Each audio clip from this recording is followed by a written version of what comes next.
వేములవాడ శాసనసభ్యులు సుదీర్ఘకాలం కాంగ్రెస్ పార్టీలో రాజకీయాల నుండి వాళ్ళ విప్గా అయినటువంటి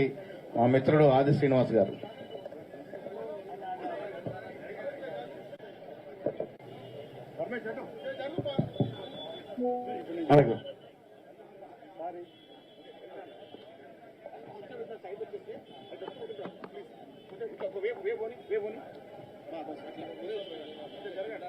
సేవ్ డెమోక్రసీ పేరిట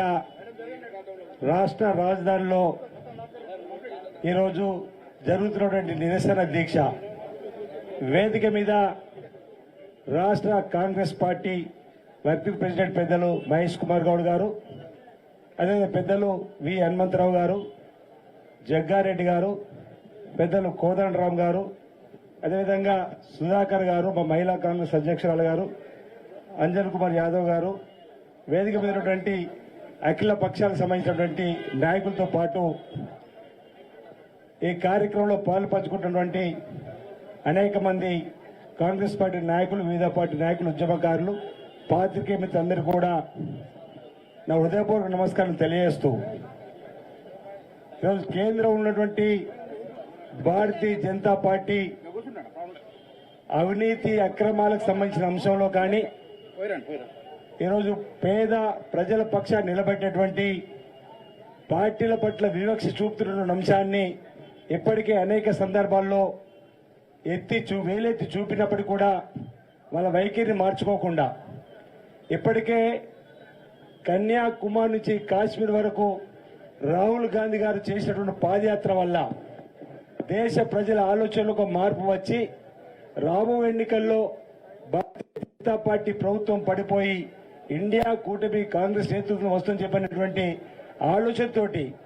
ప్రశ్నించే గొంతుకైనటువంటి రాహుల్ గాంధీ గారిని ఇప్పటికే ఒక మారు లోకసభ నుంచి బహిష్కరించడం, వారి ఇంటిని కూడా ఖాళీ చేయడాన్ని దేశ ప్రజలందరూ కూడా ఈ బీజేపీ ప్రభుత్వం నశించుకున్న క్రమంలో రాహుల్ గాంధీ గారి వెంట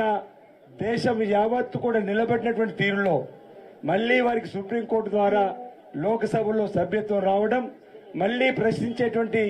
తత్వం, ప్రశ్నించేటువంటి అంశంలో ఈరోజు బీజేపీ ఫ్రస్ట్రేషన్కు లోనై ఈరోజు బీజేపీ వైపు ఫ్రస్ట్రేషన్కు లోనే ఈరోజు ఇలాంటి కార్యక్రమాలు తీసుకుంటుందన్న నిదర్శనంగా 146 మంది పార్లమెంట్ సభ్యుల్ని ఏకకాలంలో లోక్సభ నుంచి బహిష్కరణ చేయడం అంటే ఇది ప్రజాస్వామ్యాన్ని హరించడం అన్నమాట. ప్రజాస్వామ్యానికి ఒక మచ్చలా ఈరోజు ఈ కార్యక్రమం మిగిలిపోయిన తప్ప మరొకటి కాదన్నమాట. ఎందుకంటే రాబోతున్న ఎన్నికలను దృష్టిలో పెట్టుకుని వారు ఏదో ఎత్తుగడ్డలు వేసేటువంటి కార్యక్రమాన్ని ప్రజలందరూ కూడా అసహించుకుంటారనే మాట సందర్భంగా అందుకే నాడు దేశవ్యాప్తంగా కూడా అన్ని జిల్లా కేంద్రాల్లో, రాష్ట్ర రాజధానిలో సేవ్ డెమోక్రసీ పేరిట భారతీయ జనతా పార్టీ ప్రభుత్వానికి వ్యతిరేకంగా ఇండియా కూటమిలో ఉన్నటువంటి అన్ని రాజకీయ పార్టీలు నిరసనలు చేస్తూ ప్రజలను చైతన్యం చేసేటువంటి కార్యక్రమం. ఈరోజు పార్లమెంట్ పై దాడి జరిగిందంటే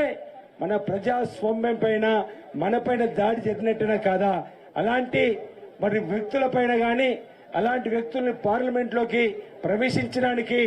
పాసిపించినటువంటి ఆ భారతీయ జనతా పార్టీ ఎంపీలపైన గాని చర్య తీసుకోకుండా ఈరోజు లోక్సభలో ప్రశ్నించే గొంతుకులైనటువంటి సుమారు 146 మంది ఎంపీలైనటువంటి ఎంపీలను ఈరోజు లోక్సభ నుంచి బహిష్కరించడం అంటే ఈ భారతీయ జనతా పార్టీకి పాపం పండిందన్న మాట సందర్భంగా మనం చెప్పుకోవచ్చు అన్నమాట. ఈరోజు ఇప్పటికే నిత్యావసర వస్తువుల ధరలు పెరిగిపోయినాయి, ఈరోజు పెట్రోల్ డీజిల్ ధరలు పెరిగిపోయినాయి, జీఎస్టీ పేరు మీద పసిపిల్లలు తాగే పాలపైన కూడా పన్ను వేసేటువంటి కార్యక్రమం ఈరోజు అధికారులకు వచ్చేటప్పుడు ఏటా 2 కోట్ల ఉద్యోగాలు ఇవ్వని బీజేపీ, అదేవిధంగా పేదల ఖాతాల్లో ప్రభుత్వం రాగానే 14,30,000 వేస్తామని చెప్పని అధికారులకు వచ్చి కేవలం కార్పొరేట్ అధిపతులకే ఈరోజు అవకాశం కల్పించే విధంగా ఆనాడు లోక్సభలో రాహుల్ గాంధీ గారి ప్రశ్న కూడా 2014 కంటే ముందు ప్రపంచ సంపన్నుల జాబితాలో ఆదాని 600 పైచిలకు నెంబర్లో ఉంటే ఇటీవల జరిపినటువంటి ప్రపంచ సంపన్నుల జాబితాలో 2వ స్థానానికి ఎలా ఎగబాకిండు ఆ మ్యాజిక్ ఏందని అడిగిన ప్రశ్నకే ఈరోజు వారిని కూడా రోజు లోక్సభ నుంచి గెంటేసినటువంటి కార్యక్రమం. ఈరోజు ప్రశ్నించే గొంతుకులను మనం తెలంగాణ రాష్ట్రంలో కూడా చూసినాం. ప్రశ్నించే గొంతుకలు కూడా ఇక్కడ బీఆర్ఎస్ పార్టీ ఎక్కడికక్కడ అరెస్ట్ చేయడం, హౌస్ అరెస్ట్ చేయడం. ఈరోజు తెలంగాణ ప్రజలు ఏ విధంగా అయితే బీఆర్ఎస్ పార్టీని ఇంట్లో కూర్చుండబెట్టే విధంగా గత ఎన్నికల్లో తీర్పిచ్చిండ్రో, రేపు రాబో రోజుల్లో కూడా దేశవ్యాప్తంగా ప్రజలు భారతీయ జనతా పార్టీకి అదే తీర్పిచ్చి ఇండియా కూటమికి రాహుల్ గాంధీ గారు ప్రధానమంత్రి అయ్యే విధంగా ప్రజలు తీర్పిస్తారని చెప్పిన ఒక భావన సందర్భంగా వ్యక్తం చేస్తూ ఈ రోజు ఈ నిరసన కార్యక్రమం ద్వారా భారతీయ జనతా పార్టీ ప్రభుత్వం తీసుకున్న నిర్ణయాన్ని తప్పుపడతా ఉన్నాం. సేవ్ డెమోక్రసీ పేరిట ప్రజలందరూ కూడా ఆలోచన చేయాలని దేశవ్యాప్తంగా ఉన్నటువంటి మేధావులు, దేశవ్యాప్తంగా ఉన్నటువంటి అన్ని వర్గాల ప్రజలు కూడా రాబోయే ఎన్నికల్లో ఈ 10 సంవత్సరాల అవినీతి అక్రమాలు ప్రశ్నించే గొంతుకలను అక్రమంగా అరెస్ట్ చేస్తున్నటువంటి భారతీయ జనతా పార్టీని గద్దె దించడానికి ఈనాడు నుంచే కంకణం కట్టుకునే విధంగా ఉండాలని చెప్పి సందర్భంగా నా వైపు నుంచి పిలుపునిస్తూ మరి ఈ అవకాశం ఇచ్చినటువంటి పెద్దలు మహేష్ కుమార్ గౌడ్ గారికి నేను ధన్యవాదాలు తెలియజేస్తా ఉన్నాను. అందరికీ నమస్కారం. దయచేసి